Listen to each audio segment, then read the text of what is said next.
So, lang erwartet und wirklich heiß ersehnt haben wir heute die erste elektrisch angetriebene Sirius 40 DS für euch. Quasi die Weltpremiere hier auf YouTube.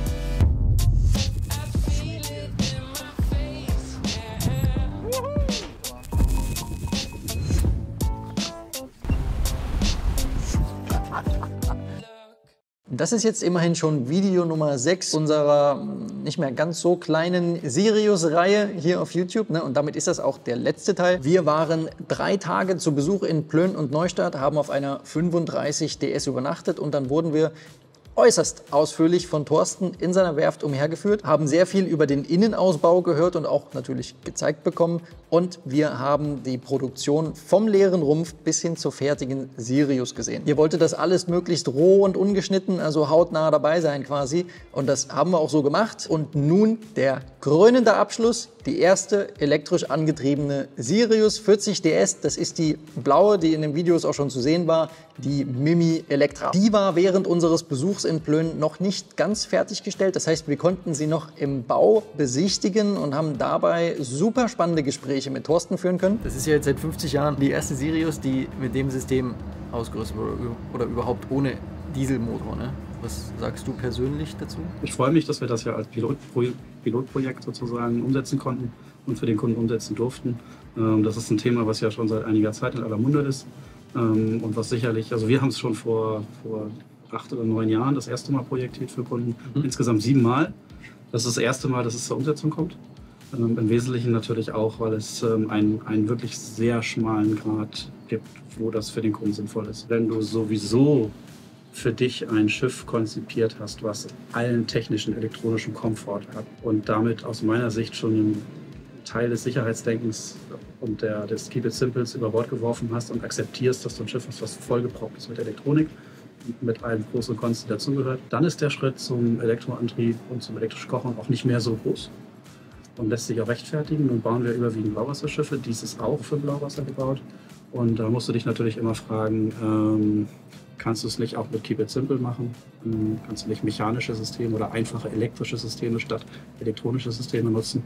Weil du im Zweifel eben auch irgendwo in der Welt ohne das entsprechende Servicenetz dir helfen können musst. Und wenn du nicht selber Elektroniker bist und entsprechende Ersatzteile dabei hast, bist du mit dem Schiff, was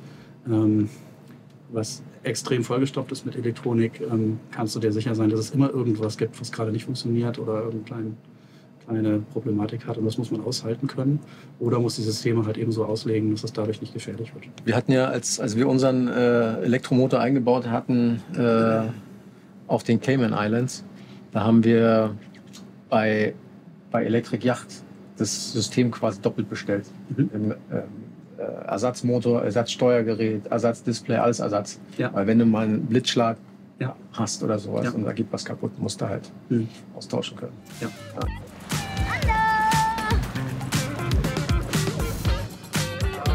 Ironischerweise ist genau dieses Thema bei der Seven Seas der Fall gewesen. Ganz aktuell, das haben wir also demnächst für euch. Und um dem Ganzen noch einen draufzusetzen, haben wir Ole und Marc losgeschickt, um sich das Boot nochmal im fertigen Zustand anzuschauen und mit Thorsten einen Tag auf dem Wasser zu verbringen bei Top-Segelbedingungen. Da wurde ich fast...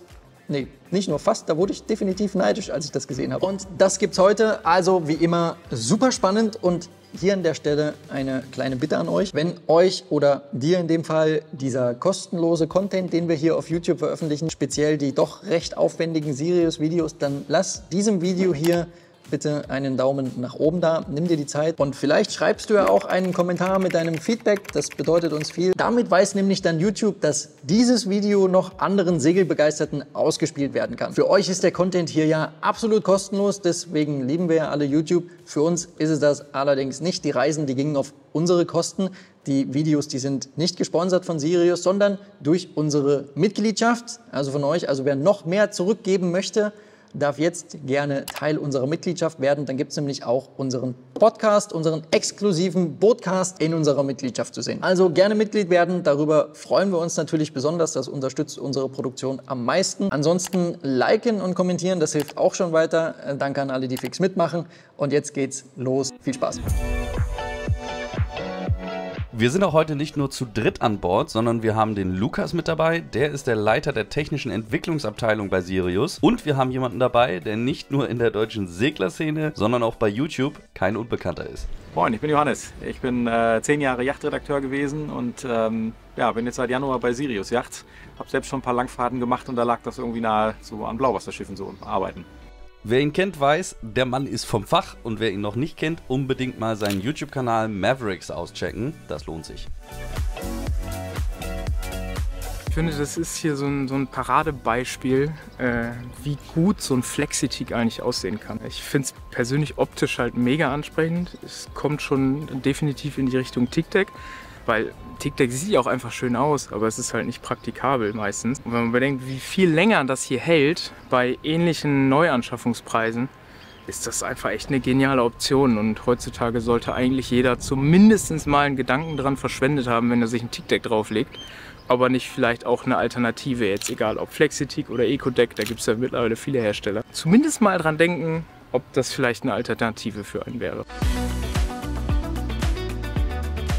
Ja, wir haben noch eine große Besonderheit hier an Bord. Und zwar haben wir nicht, wie ja sonst immer noch eigentlich üblich, einen Dieselmotor, sondern da wir hier die vollelektrische Sirius haben, haben wir auch 2 E-Motoren mit jeweils 10 kW. Die können vom Prinzip alles, was sie können müssen. Und zwar können sie auch rekuperieren, wenn man segelt. Heißt, man lädt die ganzen Batterien wieder auf. Und da wir 2 haben, ist ja die Möglichkeit, dass wir auch noch super Manövriereigenschaften im Hafen dadurch haben, relativ hoch. Und da bin ich sehr, sehr gespannt gleich, wie sich das in der Praxis anfühlt, mit diesen 2 Motoren zu manövrieren. Das Boot ist ja auch nicht das kleinste. Und dann ja, bin ich gleich sehr gespannt, wie Thorsten hier das Ding aus dem Platz raus manövriert.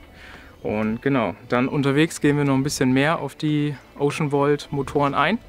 Was die so leisten können, bleibt echt spannend heute.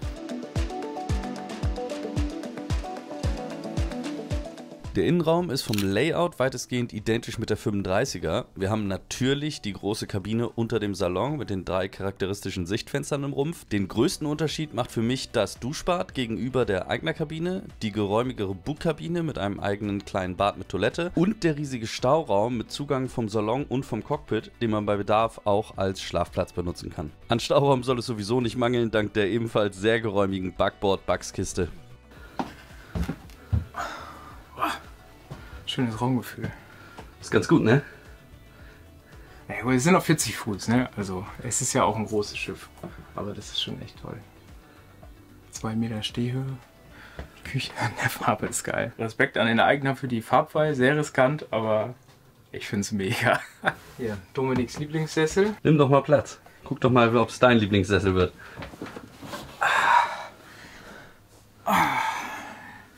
Ich möchte fast sagen, mir steht es besser noch. Der Sessel. Das wird zu Diskussionen führen. Wenn man sich das nur so wirklich realisiert, wie viele Menschen hier dran gewerkelt haben. Also Thorsten repräsentiert natürlich jetzt die Werft, aber da sind ja hunderte von Leuten, die da echt, ja, auch ihr Herzblut reinstecken. Das ist schon beeindruckend und ich finde, das kann man auch mal erwähnen, dass das sich halt auch abhebt von anderen Werften. Der Mann der Stunde. Grüß dich, Marc. Thorsten. Schön, dich wiederzusehen. Ja, ebenso. Tolles Wetter habt ihr mitgebracht. Ich wollte gerade sagen, wir haben gutes Wetter mitgebracht. Hervorragend. Das ist ein bisschen anders als im März, als ihr da wart, als das Schiff noch vor der Halle stand. Ja, das ist richtig. Ich habe es zu dir schon gesagt, es ist unglaublich, das Schiff jetzt hier fertig im Wasser zu sehen. Und da das Wetter so gut ist, gehen wir jetzt auch als allererstes erstmal segeln und danach werden wir uns unterhalten.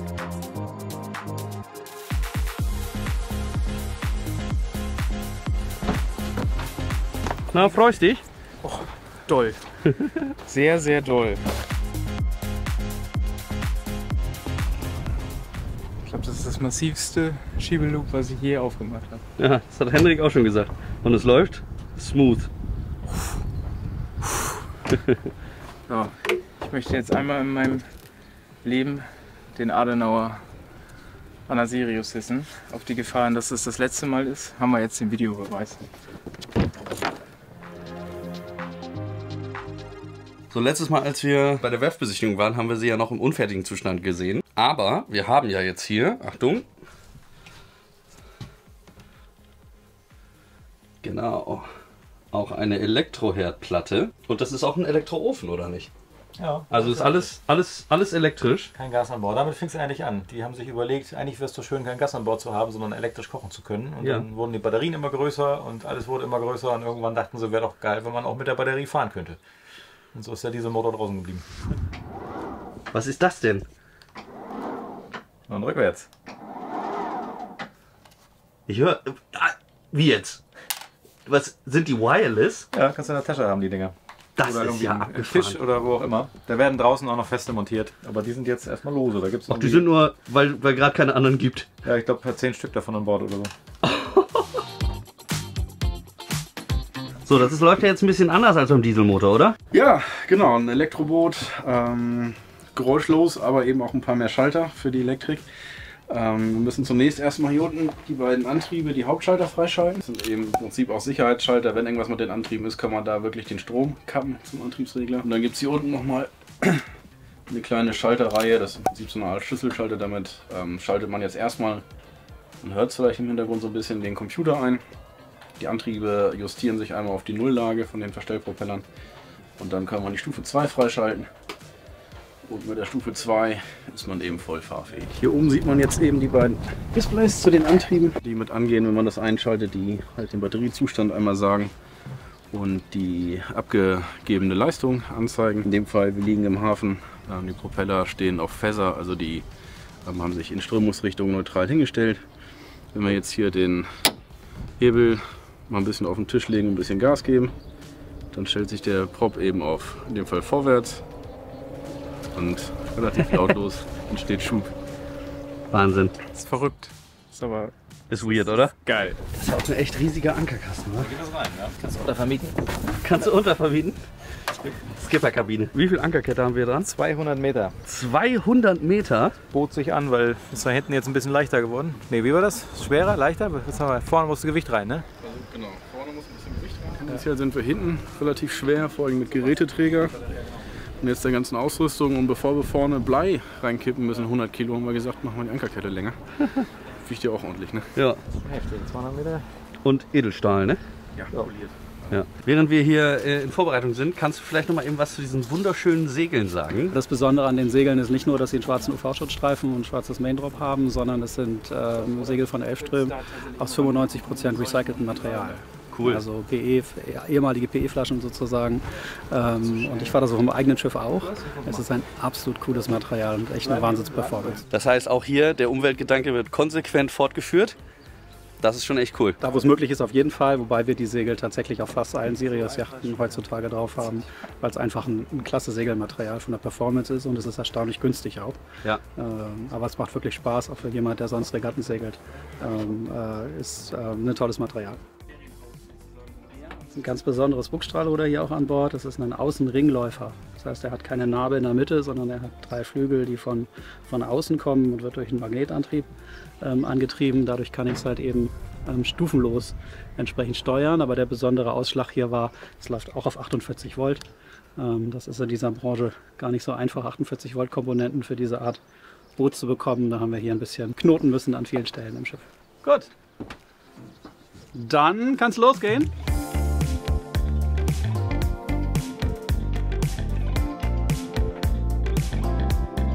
Eng die Ausfahrt hier, ist nicht wirklich gedacht für 40-Fuß-Schiffe der Platz hier. Aber ich habe ja die Möglichkeit, mit den beiden Antrieben das Schiff auf der Stelle zu drehen. Das heißt, ich fahre jetzt einfach den einen Antrieb rückwärts und den anderen vorwärts. Wir sind hier relativ dicht beieinander mit den Antrieben, die sind nur ungefähr 1,5 Meter Distanz zueinander. Aber tatsächlich funktioniert das ganz intuitiv und sehr einfach, das Boot praktisch auf der Stelle zu drehen. Wir haben das auch schon bei 4 Windstärken auf dem Bug gemacht, vorgestern auch. Und es ist tatsächlich, natürlich hat es irgendwo seine Grenzen, wie jeder Antrieb, bei einem normalen Schiff auch, aber es ist tatsächlich ganz erstaunlich, wie viel Kraft ich da zur Verfügung habe.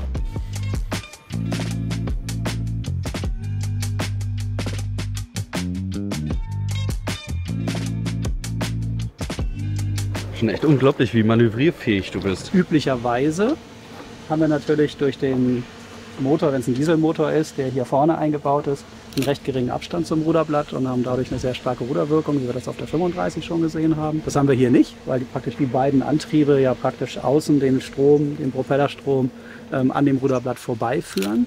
Da habe ich ursprünglich ein bisschen Sorge damit gehabt und habe gedacht, na, da bin ich mal gespannt, wie das mit Manövrieren geht. Aber tatsächlich ist es so, wenn ich hier Gas gebe, vorwärts Gas, dann brauche ich im Prinzip so 21, 22, 23 und sobald das Boot ein ganz klitzekleines, also die erste Bewegung nach vorne macht, habe ich tatsächlich auch wieder eine Anströmung nicht auf dem Ruderblatt, wie man das herkömmlicherweise denkt, sondern rechts und links am Ruderblatt vorbei und damit aber eben auch wieder eine Steuerung. Oh, Jesus! Du kennst deine Boote, ne? Man sollte wissen, wo das Schiff aufhört. So, Ole. Kein Druck, ne? Nö, Ist nicht teuer. ist doch versichert.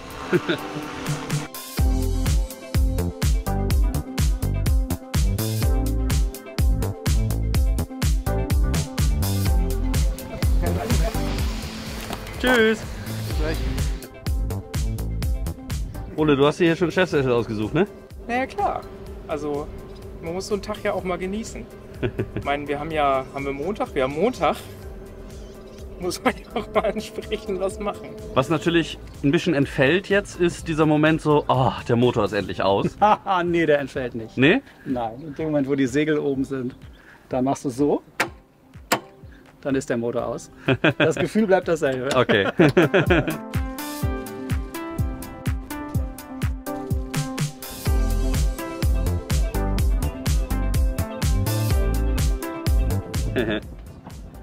Ach, du hast ihn. Ja? Hast du ihn gerade gesucht? Ja, ja.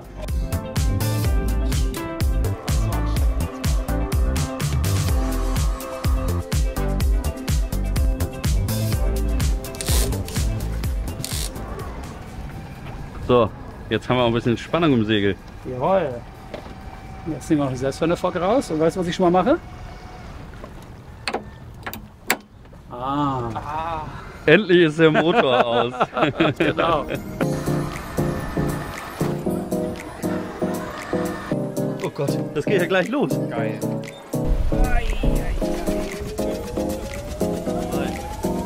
Du kannst durch den Decksalon, kann man sich hier hinsetzen, Autopilot-Fernbedienung. Und ich sag mal, 80% kannst du echt super überblicken und sicher von hier aus fahren, weil du halt überall durchgucken kannst. Reiche dir das Steuerrad. Danke. Man reiche mir das Rad.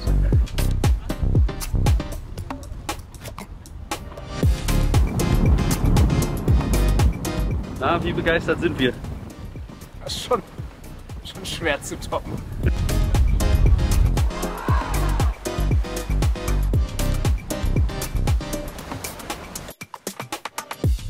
Oh, Ole, das ist schon unsere kleine Vorbereitung auf die Flottille.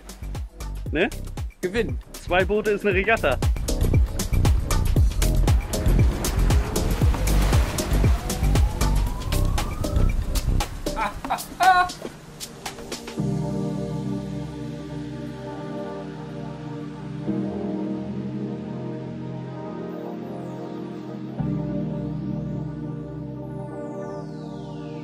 So, Thorsten, es gab ein paar Kommentare zum Großschuld Traveler, zum Anschlagpunkt, dass das hier an der Mittelkonsole, quasi an der Steuerkonsole festgemacht ist. Da haben einige bezweifelt oder zumindest erstmal in Frage gestellt, ob das so sinnig ist, so konstruktionstechnisch. Da kannst du uns doch bestimmt was zu sagen. Oh, da kann ich dir ganz viel zu erzählen. Also ganz grundsätzlich mal machen wir das seit ungefähr 25 Jahren. Das ist auch ungefähr die Zeit, in der auf den ganzen kleinen Regatta-Yachten die Traveler verschwunden sind. Weil man nämlich heute mit dem Baumkicker, der nicht nur zieht, sondern auch drückt, und mit den guten Segelmaterialien, die wir haben und den Trim-Möglichkeiten, die das mit sich bringt, auf den Traveler grundsätzlich, zumindest auf ein Fahrtenschiff, verzichten kann. Und es ist hier wesentlich einfacher zu bedienen, weil ich es als Steuermann sozusagen immer direkt in der Position habe, dass ich es selber bedienen kann. Ein ganz wichtiger Punkt bei unseren Schiffen, das ist alles immer auf Einhandbedienung ausgelegt. Ich habe eben die Möglichkeit, die Genua-Winschen sind ganz hinten, die Großschuld ist direkt im Steuermannszugriff, auch egal wo ich sitze, ich kann mir die auch mitnehmen, wenn ich hier nach vorne gehe, die von da aus bedienen. Und ich habe sie krafttechnisch in der optimalen Höhe, weil das ist genau Brustkorb, Gewichtszentrum sozusagen. Ich kann das von hier relativ gut bedienen. Den Kommentar, dass das ja wohl nicht halten kann und dass die erste Patenthalse das wegrupst, den habe ich tatsächlich auch unter anderen Videos schon gesehen. Das kommt relativ oft. Die Leute wissen aber natürlich nicht, das ist ein 42 mm, 2,5 mm dickwandiges Rohr aus einer Schweißkonstruktion. Das Ganze ist ein Cockpitboden über einen Meter verankert. Und es ist nicht der Plotterbügel, sondern es ist der Großschutbügel, der speziell dafür gebaut. Wir haben mehrere Weltumsegelungen von Schiffen gehabt, endliche Ozeanüberquerung. Dieser Punkt hat noch nie aufgegeben und sonst würden wir das auch so nicht bauen.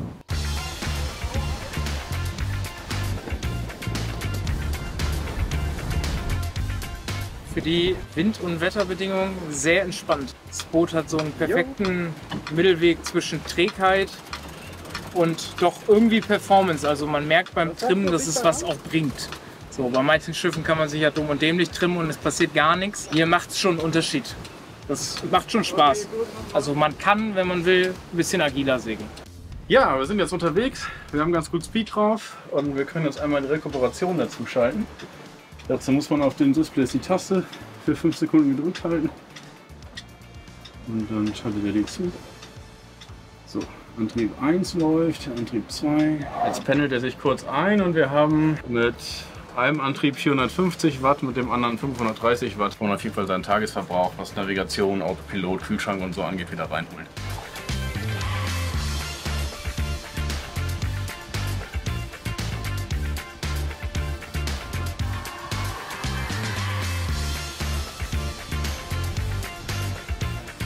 Thorsten hat gesagt, wir sollen uns hinsetzen. Da kann man nichts machen. Kann man nichts machen.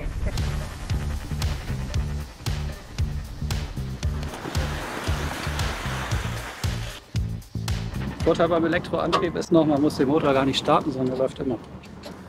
Nur Gas geben. Und los geht's. Der ist sozusagen immer an, in Anführungsstrichen, also immer bereit.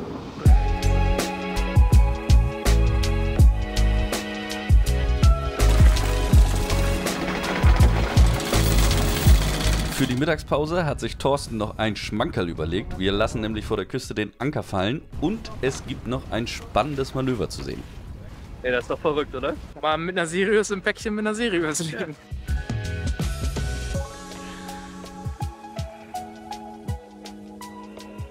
Mahlzeit, Ole.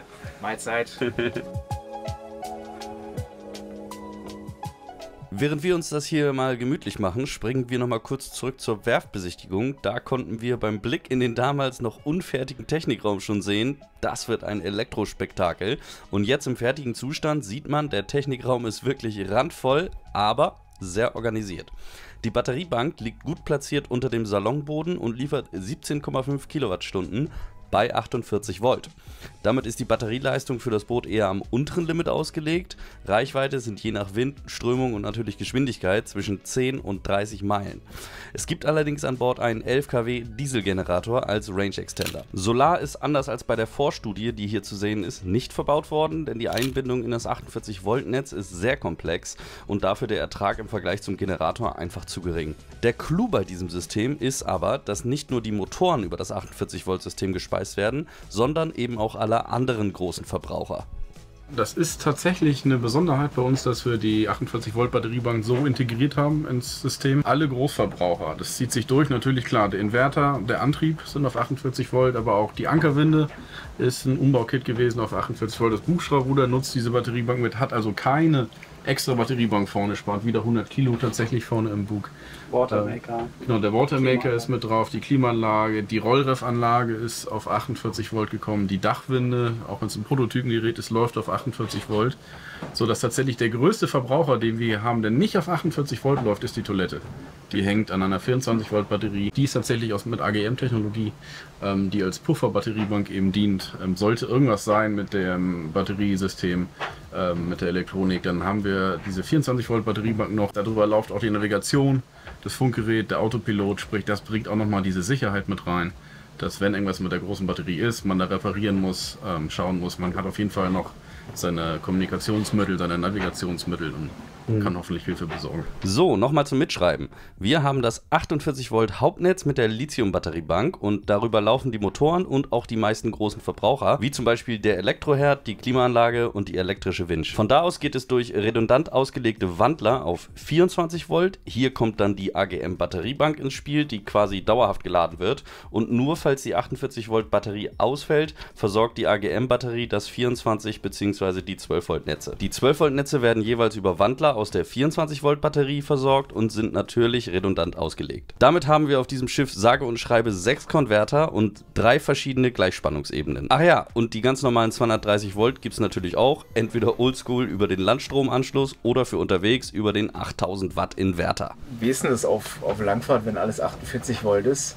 Die Ersatzteillage sieht dann ja wahrscheinlich auch nicht so rosig aus, wenn man mal eben was braucht. Das ist tatsächlich der Zwiespalt, mit dem wir uns auch mit allen anderen Kunden befinden. Wir bauen ja heutzutage fast nur noch für lange Reisen oder Blauwasserjachten. Und mein erster Ansatz in der Beratung ist eigentlich immer zu fragen, wo können wir das so einfach wie möglich halten? Müssen wir wirklich Lithium-Ionen-Batterien haben? Was ist mit nahem Blitzschlag? Kann man Elektronik möglichst wenig verbauen und einfache Sachen einbauen? Heutzutage sind wir natürlich im Bereich, wo es um viel Komfort geht. Und Lithium-Ionen-Batterien sind heute auch auf Weltumsegelungsschiffen oder auf Langfahrtschiffen auch schon relativ üblich. Da ist dann wirklich die Frage der Redundanz. Wenn Hauptantrieb vom Boot ausfällt, da haben wir ja schon eine Redundanz, dadurch, dass wir 2 Antriebe statt einen haben. Auch noch eine Besonderheit bei diesem Schiff. Wenn die Batterien ausfallen, haben wir ein 24-Volt-System aus AGM-Batterien, also auch nahe Blitzschlag, werden die wahrscheinlich überleben, wenn auch die Lithium-Ionen-Batterien nicht. Gibt es einen besonderen Grund, warum ihr Schalter verbaut im Kontrollpanel und kein Touch? Den Grund, warum wir speziell auch diese Schalter einsetzen, ist, das sind Sicherungsautomaten gleichzeitig. Viele Systeme im Digital Switching, nicht alle, aber viele nutzen diese bunten Kfz-Sicherungen. Und wenn aus irgendwelchen Gründen mal irgendwas hakt und die Sicherung fliegt, dann braucht man eine Ersatzsicherung. Den Fall haben wir nicht. Wenn die Sicherung mal fliegen sollte, beispielsweise von der Wasserpumpe, weil die zu heiß wird oder wie auch immer, einmal ausschalten, wieder anschalten, alles wieder gut. Das ist der Grund, warum wir bei sowas auf den ganz manuellen Schalter setzen. Ich werde jetzt nochmal eben das Boot wechseln und auf die 35 DS rüber und dann wird der Anker hochgezogen und dann geht's zurück in den Hafen und wir bieten euch noch ein bisschen Segel-Action auf dem Wasser hier.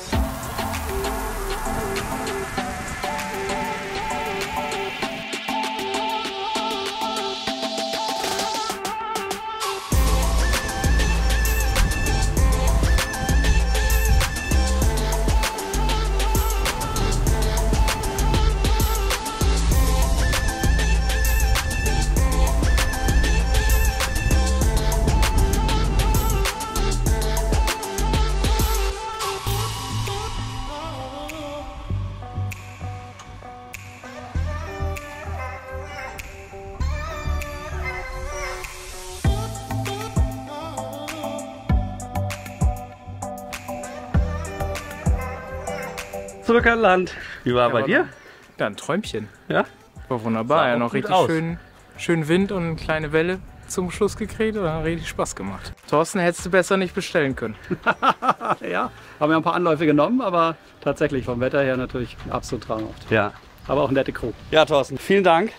Es war wirklich ein fantastischer Tag. Ja. Und ich würde sagen, Zum Schluss glücklich. machen wir Feierabend für heute. Machen wir Feierabend. Alles klar. Adios. Ciao.